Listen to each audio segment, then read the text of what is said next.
Hello everybody, and in today's video, the first video on the channel, the first actual video, I guess, I will be ranking every NFL quarterback ahead of the 2024 to 2025 NFL season. This includes the rookies, obviously, can't leave them out. And this is strictly going off of what I expect to see. Okay, this will be going off of the past a little bit, but it's mostly what I expect to see, who I expect to take a step forward, who I expect to take a step back, all that stuff. So with that brief introduction, let's get into it. As you can see, I am a Texans fan, but I will be doing this with as little bias as possible. I will be doing this purely based off of like objective facts. So let's try to do this by the tier rather than who comes up first. So let's just get this out of the way. We're going to be putting Lamar Jackson in elite. We're going to be putting Joe Burrow, Patrick Mahomes, Josh Allen, all into elite tier. So in this order, we have Patrick Mahomes, Lamar Jackson, Josh Allen, and Joe Burrow, all in elite tier. Now, as the Texans fan, I have seen some people putting Stroud into this top 5 here. I would be lying if I said I didn't want to, especially taking a step forward this coming season. I just don't know if I can put him in the elite tier without being biased, like in the slightest, you know? Obviously, if I were to put him up here, it would be the slightest bias, I feel like. So I'm going to put him in great. But he's going to be my top tier great quarterback. If he can take a step forward this next season with the addition of Stephon Diggs, Joe Mixon, the improvement of the offensive line as a whole, and Tank Dell really taking a big step forward this year along with Nico Collins, not to mention the defense likely being like significantly better than they were last year. If Stroud can take that step forward, then I'm confident in putting him here. But I don't know. I'm going to do it. I know I said there's no bias, but if we look at purely his last season and the amount of talent that the Texans have added over the course of the offseason, I genuinely think this isn't too far-fetched at all. So these are your top 5 guys, in my opinion. Next up, we have the great category. These are people that, obviously, if your team has them, they're very content. They're not looking to replace them or anything like that. But obviously, you could do a little bit better. These are your guys such as Justin Herbert, Dak Prescott, Jared Goff, Jordan Love, and Matthew Stafford.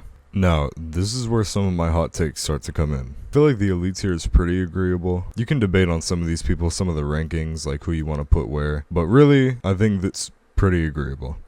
This is where some of the hot takes start to come in. This is where some people might start to get mad, right? So now I have to order it in order of who I think is best in this great category. I think Jordan Love is definitely the top guy. I think that Jared Goff is our second guy, Dak Prescott, and I think I like that. Now, I'm tempted to put Matthew Stafford in front of Justin Herbert, but I'm not going to because I also want to factor in quarterback play. Because obviously you could take Brock Purdy and just put him at the top of the list if you wanted to, but he has a super team, so that's kind of unfair, right? You have to look at actual quarterback play as well, and I think that Justin Herbert plays as a better quarterback than Matthew Stafford, but Matthew Stafford has the better team, better coaches, better better whatever you want to say. But I do think that Justin Herbert is the better player as is. So I'm fine leaving the list like this for the great tier. Now into the good tier. These are the guys that you're not super content with, but you're not angry about. Like every week they take the field, you expect an interception or two, but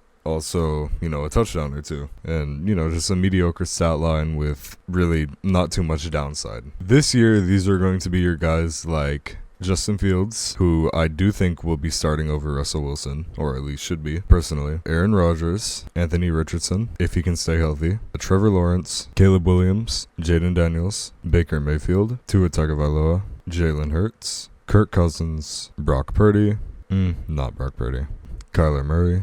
Now, I do think that some of these guys that are still down here could definitely surprise me and put on a performance that, I just don't expect. Like, for example, Bryce Young, he could have a really good year. I'm just not expecting it. These guys also like Brock Purdy, Gardner Minshew with his new starting role in Las Vegas, and even a guy like Drake May or Massage Watson that I just have not been very big on for a few different reasons. Like, all these people that are still down here could definitely have a surprising year, but I'm just going off of what what I think would happen. So now I need to order the good tier, and it's very difficult to say with Aaron Rodgers because obviously he had an amazing career in Green Bay, like undoubtedly one of the greatest of all time, and there's like really no doubt about it, right? But then you take him away from Green Bay, put him in a different offense, put him completely different team. You just throw him in there and he immediately tears his Achilles. Now he's 40 years old and you really just have to wonder, like, is he still going to be even above mid or below average? Like, is he going to be bad? Like, it's really hard to say with him, but I do think he can come back for at least one decent year here. It does make it very difficult, however, to figure out where to put him in this tier. So I'll work around him instead. Let's get this out of the way first. I do think that Trevor Lawrence is going to be at the top of the good tier. He could definitely step into the great tier this year, and I want to put him here, maybe even above Matthew Stafford, but I don't know. He does have promise, but he's spent already 3 years in the league, and he hasn't really done anything too spectacular. Now, I understand that injuries, bad coaching, etc., all that like gets in the way of a quarterback, right? And I do understand that's been the case for Trevor Lawrence, like heavily, right? But I'm just really not seeing the promise that people are saying he has. He came out of college, everyone was saying he was going to be this generational guy that like was going to completely take the league by storm,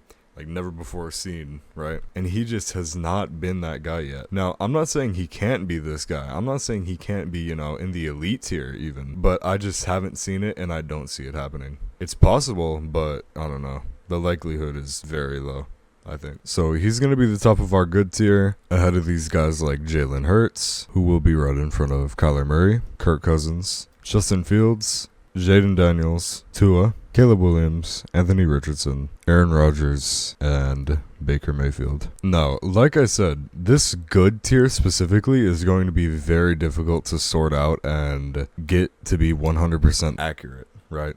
Because a lot of this is very speculative. Like, it could change, and it's very likely to change, actually. But I do think that Jaden Daniels is going to be better than Caleb Williams, at least in the first year. That's my hot take. And I also believe that Michael Penix should start over Kirk Cousins, but I don't think that he will. I think that he should. I just don't think the coaches will do it. I don't know. I'm big on Michael Penix. I think he's going to be one of the great guys. I think he got drafted too high, but I think it's a blessing in disguise for the Falcons. I think he's definitely going to be on top of the league. They just have to give him the playing time. Now, enough said about the good tier. Let's get into the mid tier. This is going to be guys that just, it's very self-explanatory. These are just going to be guys that are not good, not great. They're just there. Like, you could definitely do better, and you absolutely should be trying to replace these guys, but you're not like anxious to get it done. And also, you don't have to be replacing these guys because it's going to be Bryce Young in this tier, who's obviously still very young, and obviously he's in the same draft class as Stroud. It's just Stroud had a significantly better year. So this is going to be people like Bryce Young, who you definitely want to keep around. A guy like Gardner Minshew, who's just, he's just another quarterback that's just there, This is going to be Geno Smith, Russell Wilson, who I believe should be benched, Joe Flacco, Derek Carr, who is the definition of a mediocre quarterback, Sam Howell, Brock Purdy, Will Levis, Bo Nix, and Drake May. Now, obviously, like I've said with every tier I've already done, this could very well change. Drake May could definitely be one of these guys up here after this year. I just don't believe in him, personally. I don't. I never was really big on the Drake May hype. I never really understood it, but I do see why people think he could be good. It's the same thing with Bo Nix. I think he's a little bit overrated, but he could definitely prove me wrong. Now, with all that being said, let's get to ordering the mid tier.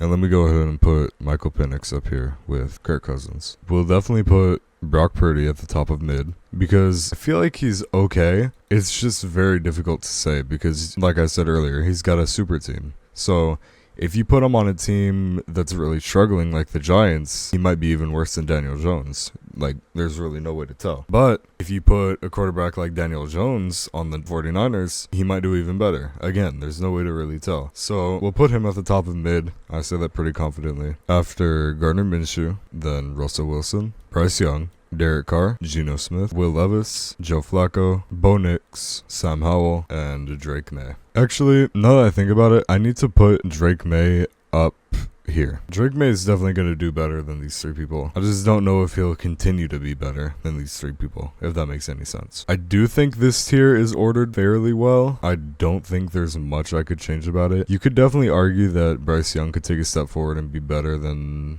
Russell Wilson, or that Will Levis could even be like one of these guys up here. I just don't think it'll happen. Now into your below average tier, these are guys that you really just don't want to see leading your team, guys that are not going to be great, even some people that are overrated, really just all around not great players. These are guys like Deshaun Watson, JJ McCarthy, Sam Darnold, and Daniel Jones. Now, we're getting to the point where it doesn't really matter how you order this tier, it'll still be correct either way.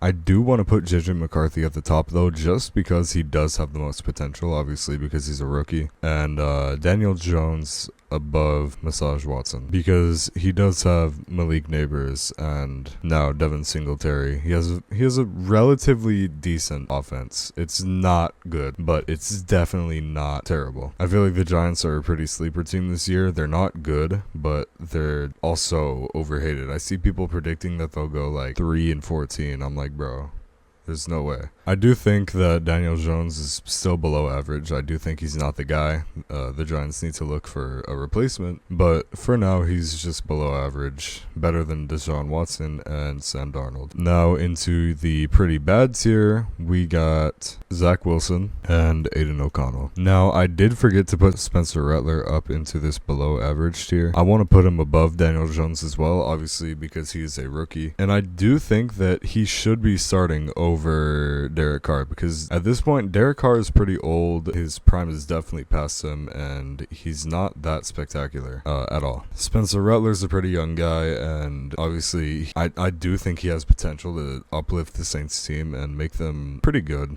Definitely make them a contender, and definitely give them a good fight for the NFC South. I do think Rattler should be starting over Derek Carr this year to start getting reps and experience, but I don't think that he will be. And now this Get Out tier, I'm just going to rename it to Who, because I might not know ball. I might literally have no ball knowledge at all. I don't recognize these people. These are all people that I don't recognize. Actually, I think this is Tommy DeVito. Yo, I might be stupid. Actually, I was just enlightened by myself. And this is Tommy DeVito. This is Mason Rudolph. I still don't recognize these other five, and it's not like either of these two guys are very spectacular at all. I think Tommy DeVito is definitely below average, and Mason Rudolph is pretty bad. Now, I do want to say, where is Kenny Pickett? It's not like he's good, or that he would be starting over Jalen Hurts, or that he should be, but where did he go? He's not here. But other than that, this is my 2024 to 2025 NFL quarterback rankings.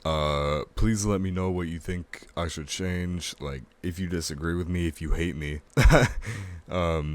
if you think I'm stupid, like, whatever, that's chill. But please let me know what you think. I think I did a pretty good job. I could definitely see some arguments for a few people, like I said earlier in the video. But like I said earlier, this is based purely off of quarterback play in the past and what I expect to see happen heading into the 2024 or 2025 season. That'll be it. Thank you for watching.